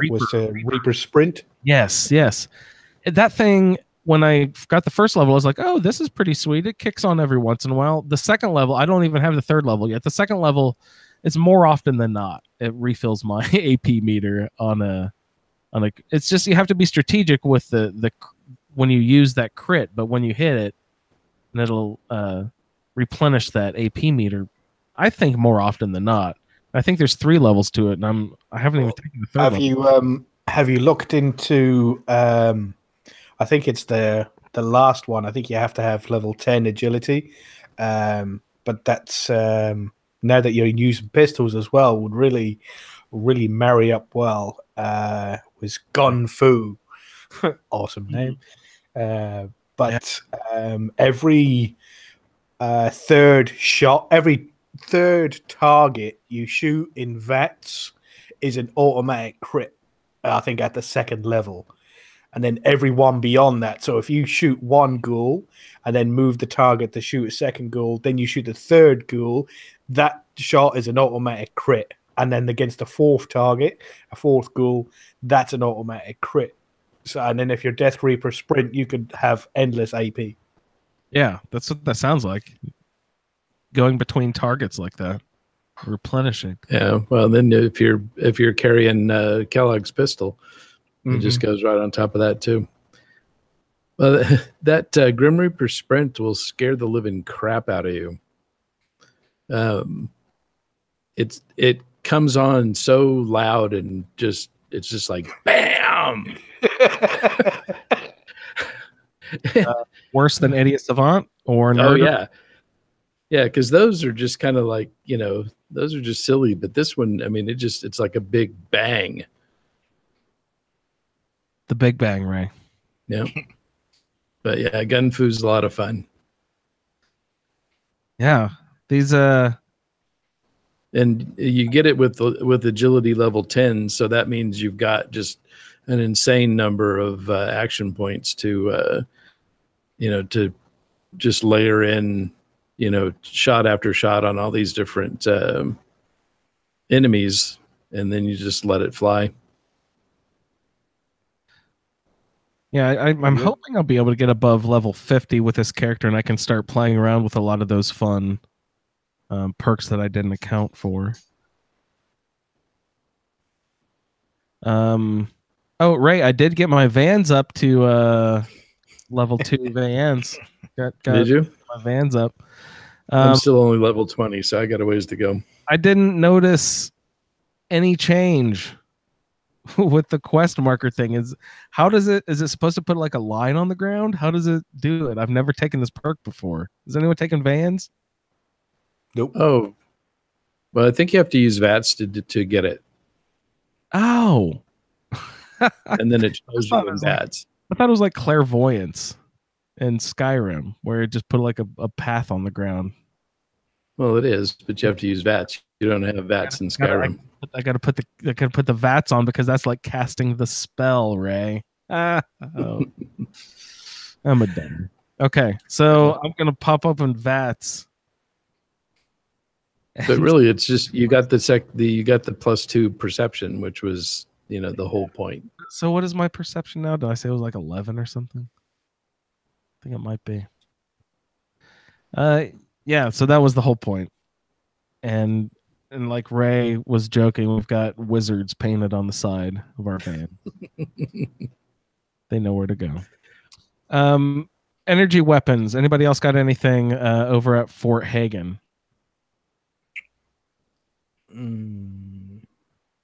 I had to go in like twice because I missed the bobblehead. Other than that, no. You missed the bobblehead? Yeah, and I went in twice. Searched for it twice. In some sort of kitchen or something. Oh, is it before or after? It must be before Kellogg then, right? Yeah, it's before. Yeah. It's usually they put those in the end dungeon. Near him at least. That's fun. All right. No, that one you have to go searching for. Yeah. Anybody have the locate me bobblehead quest marker things going on? I didn't download that mod. No. Didn't do that one.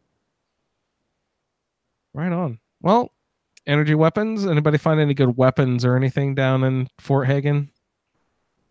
Just my new Deathlock gauntlet. Found a new one down there? Mm-hmm. That's the wounding one. Oh, the bleeding. Yeah, nice. Yeah, I was using the one that I got from the quest at Salem, which is which Oh. place museum. Yeah. I was using that one, and I found my wounding one last night when I was doing Fort Hagen. Does the one at the Witchcraft Museum have the have a perk to it? No, it's not a legendary. It's just a normal one. Nice. Cool. No, those are fun. I've definitely played around with a character that had the Death Claw gauntlet before. That's a really fun addition. Oh, there was something I wanted to say was with unarmed. Was it? I can't equip in my power armor. I can't equip my Deathclaw gauntlet, Yeah. It's a which bummer. is a pain in the ass because I've got it here now with my power armor on. It would do 266 damage if I could put the fucking thing on. Fuck, man. What about a power fist? Can you put a power fist on? No, I already picked one of those up. That's bullshit. couldn't You'd be able to equip it. incorporate that somehow. That's too bad. How about coming out of Fort Hagen? Oh yeah, the light show, very very nice. Yeah. The first time the Brotherhood rolls into town. Their big airship you see flying by and all this stuff. And then they go back and I talk to Desdemona and she's like, okay, we know they're here. Our priorities is still saving Sense and ignore the Brotherhood as much as we can. They're here to kill Sense and they're evil and we're just going to ignore them. I'm like, ignore them? What the fuck are you talking about? Every time I see a vertibird and I'm out, I'm shooting that motherfucker down. It is the best animation sequence in the game. I love that thing when it just like starts spinning around, hits the ground. But there should be pieces of power armor in the wreckage or something that you can pick up. You can't pick anything up out of the wreckage. I should be able to pick up that laser Gatling gun or whatever. You know what I mean? Mm-hmm. I guess it got destroyed in the wreckage, but that is.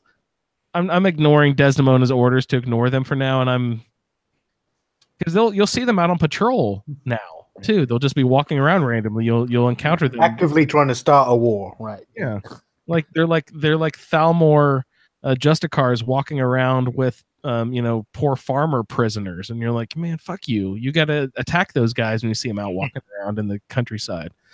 So I'm attacking all these Brotherhood of Steel guys. I'm picking up their little jumpsuit, their orange jumpsuit. I think it's a really cool looking jumpsuit, so I'm putting it on all the settlers back at one of the settlements. I think it's fun. Like we're pretending they're Brotherhood over there. Yeah, when I started, I was doing that with all the leather armor, all the leather pieces. So I was picking up every time I killed a raider that had leather of any type, chest, leg, whatever it was. I was picking every single piece I could find up with the intent of putting it on all my settlers. So equipping them all with like fatigues and then giving them all leather armor. Mm-hmm. Then I couldn't be fucked. So yeah.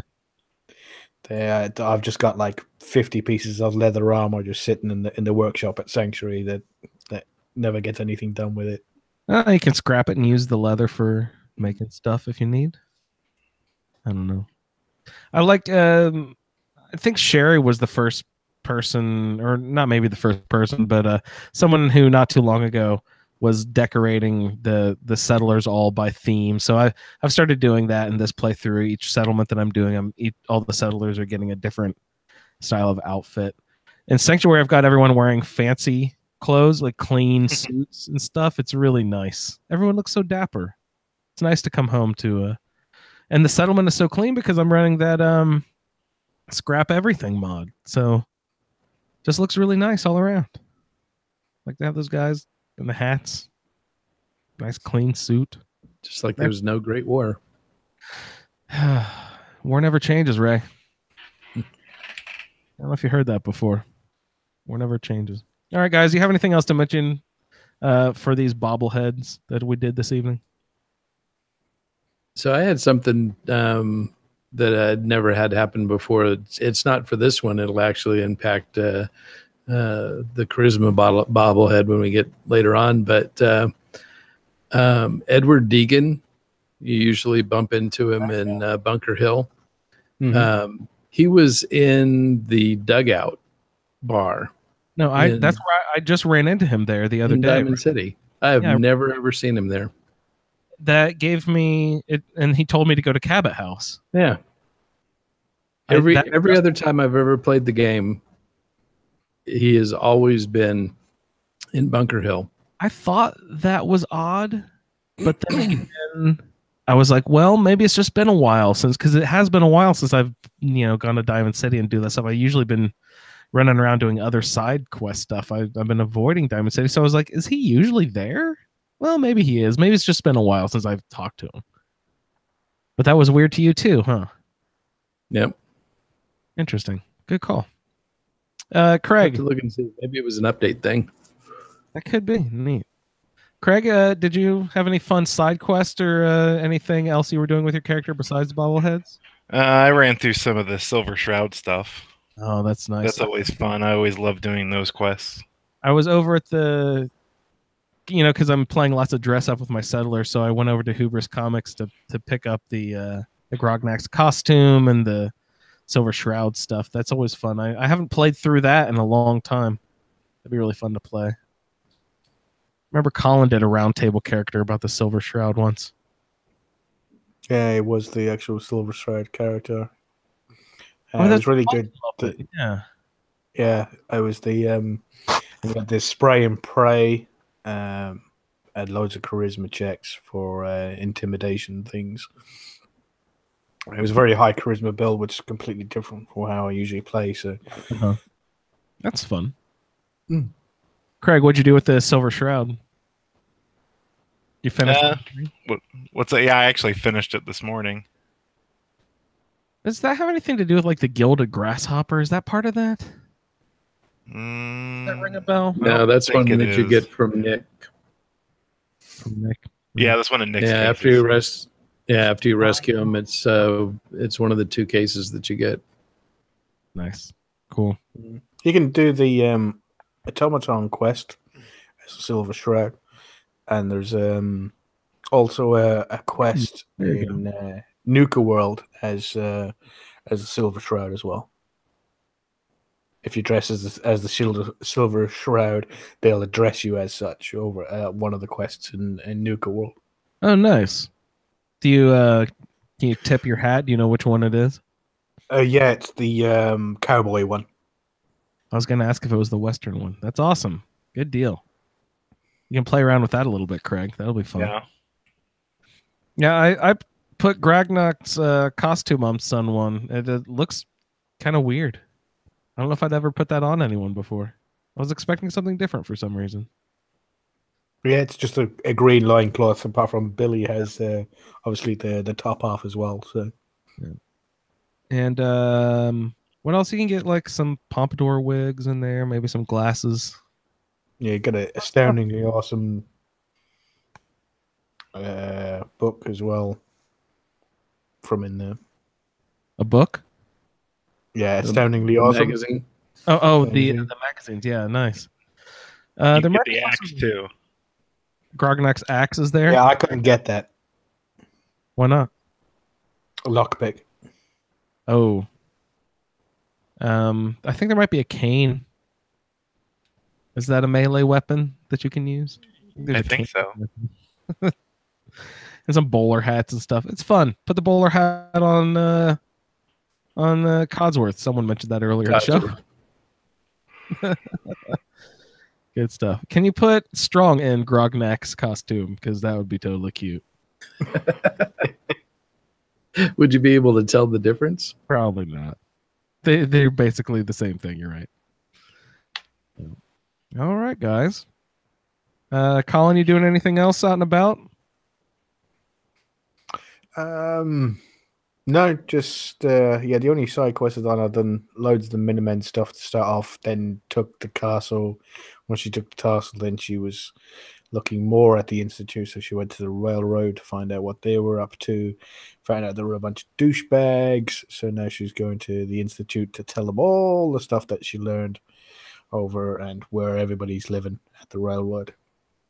Nice. Good deal. Craig is Silver Shroud. Ray, were you doing anything else fun out and about? Not too much. That's why I'm only level 20. Yeah. You're a busy man, Ray.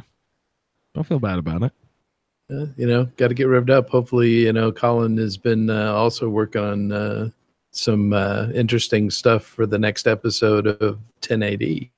Yeah, we're just about to roll into that. I was going to say, Colin, we have another recording session for Skyrim 10AD tomorrow. Is there anything you'd like to tell us about Skyrim 10AD? Yes, there's let's see, some new faces are coming. Some new faces that you're going to have an interesting interaction with. So look forward to that. Oh man, sounds good. All right. Well, Skyrim 10AD can be found on patreon.com/ASA podcasting, where you'll hear the newest episodes. And then after a month or so, we are pushing them onto a Skyrim Addict feed. So if you like to donate to Patreon for us, $1 a month, we'll get you early access Skyrim 10AD. I'd like to mention that Amazon, as well as YouTube has changed their monetization stuff. So I don't know what has happened there or how it really benefited us at all, but we're not doing monetization for YouTube anymore. And we have removed the Amazon link from our website. So if that was something that you had bookmarked or for us, that we appreciate that in the past, but Amazon stuff has, I believe, changed some settings, and so I don't know that it changed how it benefits us. So we'd appreciate it if you used to use the Amazon link to please go ahead and proceed to Patreon for $1 a month. That would be a good trade-off, I think. So thanks for doing that, guys. Again, I'll mention our Facebook group, facebook.com/Skyrim Addict Podcast. The schedule for the roundtable coming up. Let's see. The Twitch streaming. We will have General running the strength bubblehead. Sarah doing lock picking. Looking forward to that. And Shalene will be doing unarmed. So very much looking forward to those in the future. We'll be doing our feedback episode next week on our usual Thursday slot.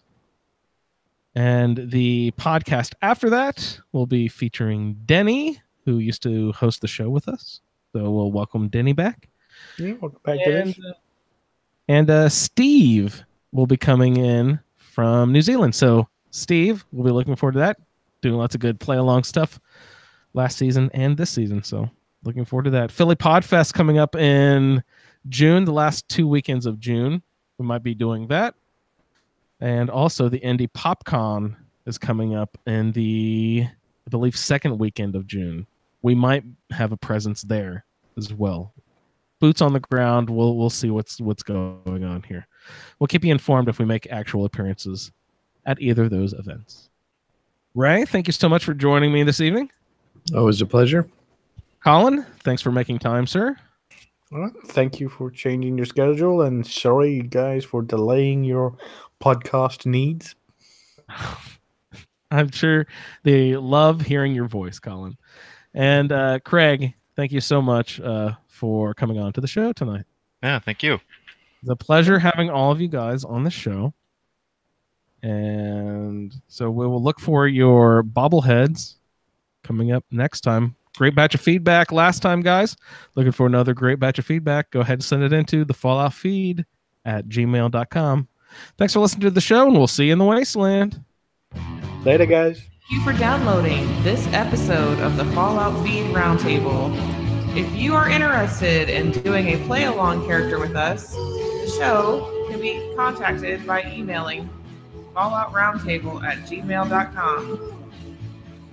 For the roundtable schedule, our Amazon link, and all other show information, please head on over to asapodcasting.com, where you will find the Fallout Feed, the Skyrim Addict podcast, our YouTube channel, the Chatterbox, as well as other content. Once again, thank you for downloading, and we'll see you in the wasteland.